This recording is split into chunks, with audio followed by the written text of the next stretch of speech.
Welcome to Aging Insight with your host, John Ross and Lisa Schollmeyer.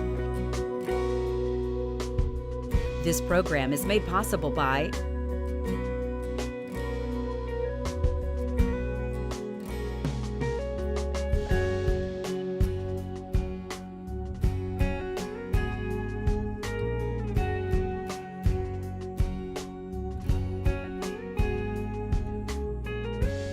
Welcome to another edition of Aging Insight, everybody. I'm your host, John Ross, here in the studio with Lisa Schollmeyer.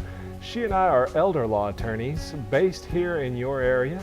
And what we do as a practice is we help people navigate through their senior years. And we have seen and talked to so many people that we know that there, unfortunately, is just not enough access to information. And that people who want to avoid nursing home care, that want to avoid becoming a burden on their friends and family, and want to avoid spending their life savings trying to take care of themselves, need this precious information and learn how to do it right so that they can accomplish their goals. And that's why we bring you this program. Well, you know, John, and those goals, they sound certainly very doable. And you know, the problem is life happens. You know, I mean, there can be health challenges, there can be financial challenges, and sometimes that derails your best plans. And but today I wanted to talk about one of those incidences, I suppose, that can derail your plans that, frankly, you're in complete control of. That's right. You know, John, you know, I can't control necessarily what happens to my health. That's true. I can't control how much the pharmacy charges for my prescriptions. That's true. But this issue, I have complete control of, and it's very important to my future well-being. That's right. And so let us in on it. Let us in. Today we're going to talk about loaning money to family members. And we're talking about loaning your money, the senior's money, to family members. And, you know, that's something you have control of. And we're going to talk today about if, you know, whether to do it, if you're going to do it, how you do it, and some things you need to watch out for. Yeah, and this comes up pretty regular in our practice. We oftentimes get calls, conversations, client appointments, and they usually come in three different forms. We have the initial question, the people that come in and say, I am thinking about loaning money for whatever, help my son buy a home, pay for some college for the grandkids, whatever the reason. They're thinking about doing it. The second group of people we have is the people who have already done it and something has gone wrong. They were expecting to get paid back and they didn't. Or some other issue and all of that. And then the third people is the people who have already done it, but now are realizing that how do they deal with that as it relates to their overall estate planning? What if they die and that kid still owes them some money? So there's lots of different parts to all of this. We're going to try to cover most of those, but I guess you can kind of start this whole discussion off, Lisa, with the first and probably most important question, which is, should you do it in the first place? Right. You know, so should you loan money to your family members? As a general rule, no. Money can have a very, it can cause problems in any relationship, you know, whether it's a marriage or between kids or parents. So often the first starting point and the ending point on this issue is, should I loan money to my children? And the answer generally is no. Because, you know, John, so often what we hear from people who are considering loaning money to children is they're loaning money to children for maybe down payments on homes, or to trade up to a bigger home, you know, help them out to trade up to a better car. Some of these things really have more to do with a child just wanting it right now. Yeah, some lifestyle choices. And so, but it can really make a relationship more difficult. So, right. And particularly if they're talking about actually receiving a loan because of like one of these lifestyle choices. You know, if they're asking you for the loan, it's probably because they can't get that loan somewhere else. And I've often explained to clients, I said, look, banks are in the business of loaning people money. And if they would loan this person money, well, then they can just go to the bank and get that loan. If the bank won't loan them money and they're in the business of loaning people money, then they've probably made a determination that the person is not loan worthy. Right. And if they have made that determination, you should probably also make that determination. Right, and you know that, John, that sounds a little harsh. It does. Okay, and I recognize that there are certain circumstances that maybe as a parent you want to loan that money, in the sense that, you know, maybe a child has been through a recent divorce or a big change, that maybe they've had some health challenges of their own. You know, maybe they've lost a job. So those aren't necessarily lifestyle choices that they're asking you to loan money for. It may be just money they need to get by. But nonetheless, you should still proceed with caution, because, and that kind of leads, I guess, John, into our second point when it comes to making loans to family members. You know, first point being, don't do it. Right, but knowing that most of you who are contemplating it are going to ignore our advice on number one, that actually kind of brings us to the second point, which is understand, can you actually afford to lose this money? Can you afford to loan it out? Right. And you know, John, on your bank example, you know, with banks being in the business of loaning money, banks know that a certain percentage of their loans are going to go bad. That's right. And that they're not going to get paid back. No matter what, no matter how well the bank tries to check somebody's credit and make sure that they have collateral and all of these other things, the banks still know that a certain portion are going to go bad, because the fact is, it doesn't matter what the circumstances are, they can always change. I've had folks, and they'll say, well, this is my son and he just got out of medical school and he's going to have this great job. He's going to be a cardiologist. He's just got a bunch of student loan debt and he doesn't have any savings. And so I thought, I could loan him a little bit of money for a down payment on a house, and then he can pay me back because he's going to be making so much money. And you know what? All of those factors, there's probably any bank in the land would loan a cardiologist some money to buy a home. That's a pretty safe investment. And yet, the banks still know that that person can die. They could be catastrophically injured in a wreck.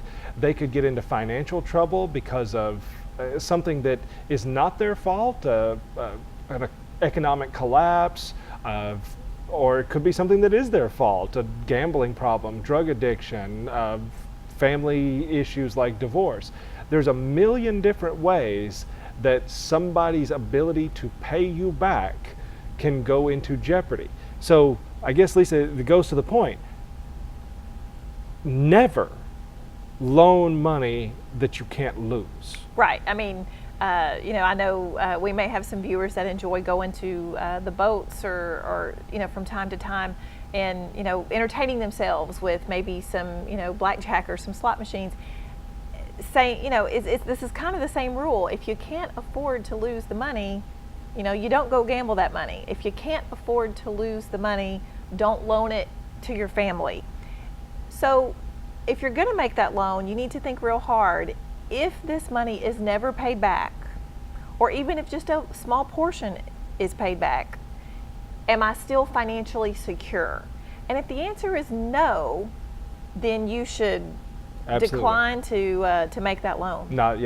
Don't even think about it. Don't do it, no matter what. I had a lady the other day that she had no savings, and she wanted to take out a loan on her home and then give that loan money to a son, and he promised he would make the payments on the mortgage on her house. If for some reason that went bad, she would have lost her home. Right. So bad idea. Yeah. So those are some of the first issues, but we've got a lot more in all of this. But we're going to take a quick break, and we'll come back and talk about a few other things related to loaning money interfamily. Stick around.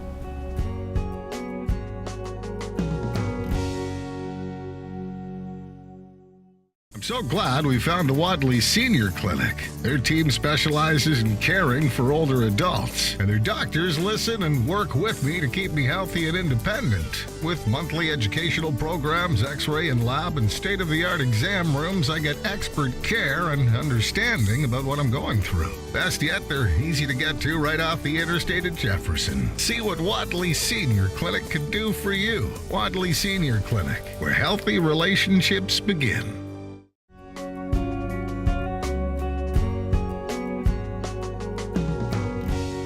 Welcome back to Aging Insight. I'm Lisa Scholmeyer here with John Ross, and we are elder law attorneys that help advise seniors and their families about some of the issues with your retirement years and getting a little older. Today we're talking about the issue particularly of seniors loaning money to family members. And you know, John, seniors often are on a fixed income. You know, they're not typically going to make a whole lot more money. And they've had a lifetime that they've put their savings back, but that has to last them the rest of their life. And you know, a lot of times we have younger family members who know that Granny has got, you know, $60,000 in the bank, and you know, just because it's there doesn't mean that it is available for loaning out. And so we've talked on the first segment that generally loaning money to family is just a bad idea. So just say no is our first piece of advice. But the second piece is if you're contemplating loaning money, make sure you can afford to lose it if it never gets paid back. And so John, the third point is oftentimes, you know, the senior makes themselves feel better thinking, well, this is going to be a loan and Junior's going to pay me back. But you know, then that loan, whether they pay or not, kind of lives in your head. You know, That's right. You're kind of always watching. You're worried that your other kids are going to feel like they've not been treated as fairly because they know their brother borrowed some money. So one of my other points is if you're going to loan the money and you can afford to loan the money, then frankly, just make it a gift. Right. And just be done with it. And if that child ever gifts you back a similar amount, well then great day. You know, my own family, there was a member of my family that got lots of those kind of gifts from one of the older generations, and every time my grandfather would help out this one member of the family, he'd throw a little everybody else's way just to kind of even it all out so that there would never be any hard feelings. Yeah, so. He had the resources to do that. He had hopes that maybe one day that person would pay him back, but he never really had any expectation. Right. So yeah, if you can afford it, then just make it a gift. But here's the deal. You're not going to listen to our first advice. You're not going to listen to our second advice, and you're not going to listen to our third advice. So that means you're still going to loan out this money and expect to get paid back. Yes. And so if you're going to do all of that, if you're going to ignore everything else so far and you're still going to do this, then the next part of this is at least paper it. Yes, do proper documentation that this is a loan. You know, if your family member has come to you and asked you for a loan, well, they've already used the term loan. And when you talk about a loan, there's usually an exchange of money for a promise to pay it back. And that promise to pay it back is a written down promise that is signed by the person receiving the funds. And so why should your loan be any different than what a loan looks like down at the bank on Main Street? So if you're going to do the loan, do the paperwork that records the loan and provides the documentation. Now, John, often when I tell a client, well, if you're going to loan the money, then we'll be glad to prepare some papers for you. And typically the client looks at me and says, oh, well, if I ask my child to sign loan papers, they're going to think that I don't trust them. Right. And that means they're not trustworthy. You know, if it's a legitimate loan, again, Anybody who's asking for money and has an expectation to pay that back understands that this is something that should be in writing, that's normal and customary. Somebody who has no intention of paying a loan back will balk at the idea of signing something like a promissory note. And the promissory note, that's the one that says they promise to pay back. You know, that should have several components. It should have how much it was loaned, what the payment schedule is, when are payments due, you know, what time frame, are they paid monthly, are they paid yearly, for how long, and is there any interest? And that's a whole other issue because there is interest. There is interest. Even if the family wants to make loans with zero interest, this is where the tax man gets involved, and the IRS will infer or impute an interest rate to any loans made between individuals, family or not, because the IRS figures that nobody really loans money for free. And so our tax rules make it mandatory, frankly, that there be some portion be charged for interest. Right. Now, the amount that the IRS says that you have to charge at a minimum, at least right now, is very, very low. Very low. What's 1% or 1.5% or something, and it varies on a monthly basis. But you can always go to the IRS website and pull that sort of information up. But just understand that there is no such thing, according to the IRS, as a tax-free loan. So included in that promissory note, you're also going to want to include some interest. If you want to make a interest-free loan, what you do is you do the promissory note with interest, and then each year you gift the interest. Sign something saying, I forego this interest as a gift. The IRS will allow you to do that, but they will not allow you to have an interest-free loan from the get-go. It just doesn't happen. Right. So John, now we've got a client who, in a perfect situation, has loaned money to a credit-worthy child who has the proper paperwork in order, and now they want to, the loan's not been paid back yet, and the client is sitting with us getting ready to make their estate plan, and they want to treat all of their children equally, and they want to take into account the loan that is still outstanding to this other child. So let's take a break, and we'll come back and talk about estate planning when there are loans out there to family members. So stick around.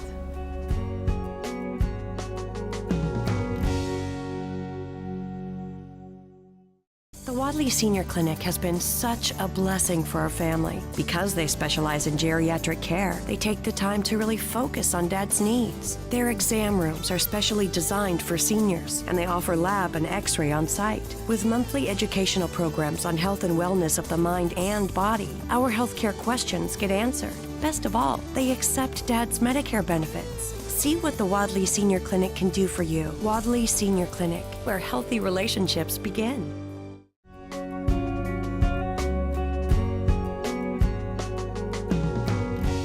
Welcome back to Aging Insight, everybody. I'm John Ross here with Lisa Schulmeyer, and today we're talking about interfamily loans. And we've talked about several things, like, for example, don't do it. That's Yes. but you're not going to listen to us on that one, and so we would at least caution you that if you really are going to do it, make sure you can lose that money, because if you cannot afford to lose that money, then do not give it. I don't care how creditworthy they are; it may not come back to you. If you're still going to give it away after that, consider just giving it away. Yeah, Instead of loaning it, don't mess with all that. Just give it away. Give it to them. You know, but you're not going to listen to that either. So paper it. You know, have a written contract that lines out the terms, have interest rates listed in there, a payment schedule. Even consider, for example, getting a security interest. You know, Lisa, one time I had somebody and they had a son wanted a loan from the parents so he could buy a mobile home to put on his land. And I told the family, I said, well, yeah, that'd be great, because what we can do is we can put a lien against his land, and then if he doesn't pay the loan, you'll have a lien against the land. And when they presented that option to the son, he decided he didn't need their money. He didn't need a loan from them. He and didn't got need a some loan elsewhere. He got it somewhere else, Yes. sure enough. So a lot of times when people are talking about estate planning, they come to us and they may have loaned money to a child, and they want to account for that in their estate planning. So often I will have clients who will say that they want their will to read that their estate is to be divided equally among their children, except the share going to child number 1 should be reduced by the amount outstanding on the family loan that the parent made to the child. And John, this can be a very difficult situation. And my advice on this one goes back to my advice on the loan issue in the first place. 1, don't do it. You know, when the way we see will contests happen is because of disproportionate distributions in the overall estate plan. And if you're talking about offsetting an interest because of a family loan or something like that, ultimately what you're talking about is a disproportionate distribution at death. Right. That is going to create conflict among that family, because inevitably the person who was loaned the money thinks that they have paid back more than what Then the mom's records show. mom's records or, show. Or I've had this happen. You know, the person who's been loaned the money says, well, you know, on her deathbed, mom forgave the remainder of that loan. Right. There's always some sort of issue, and all you're going to do by creating that sort of provision in your will or trust is you're setting up the perfect storm for a family battle following your death. You don't want that to be your legacy. It's a bad idea. Now, much like the other decisions, you're not going to take our advice on that. You may not listen. So you're going to still want to include some of that sort of thing. So this where it comes in, if you are going to include that sort of provision, it needs to be extremely clear. For example, if I say in my will that I loaned so-and-so some money and I want their share offset, I should probably reference the contract. Yes, you should reference the promissory note, and you should reference the records which indicate how much, you know, how much of the loan has been paid back, because, you know, how do we know how much the offset is to be unless we have good records about the payment history on the loan, which kind of raises another issue. If you have a child that's is going to pay you and is paying you back on the loan, the records need to be very clear. I have many families who actually have opened a separate savings account or something, and the child who is repaying a loan deposits their payment each month or upon whatever the repayment schedule is into that account, and that is the only deposit that is ever made into that account. So if you just go back and pull your bank statements, you can see what payments have been made on the loan. And so, John, I've seen references to that account and, you know, to those bank statements, that is the record for the repayment on the loan.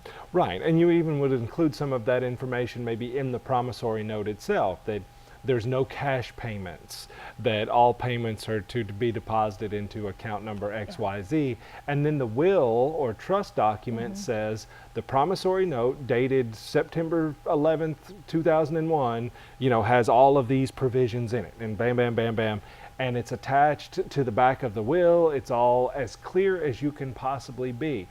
Understand that even with all of that, it's still probably going to be a fight. Yes, it still will be a problem, but at that point, I think you've really done everything you can to try to, if you're going to try to balance your estate and offset this loan, I think that's about the best you can do. Yeah, that's really about it. It's very difficult dealing with money among family members, and when it comes to your own financial well-being, those assets mean a lot more to you than they do to anybody else. You don't often have the time to go back out and earn more money if it goes away. So be very careful about loaning money in family. And if you are going to ignore our advice and do it anyway, then at least do it as right as you can possibly do it. Right. So anyway, we've come to the end of another episode of Aging Insight.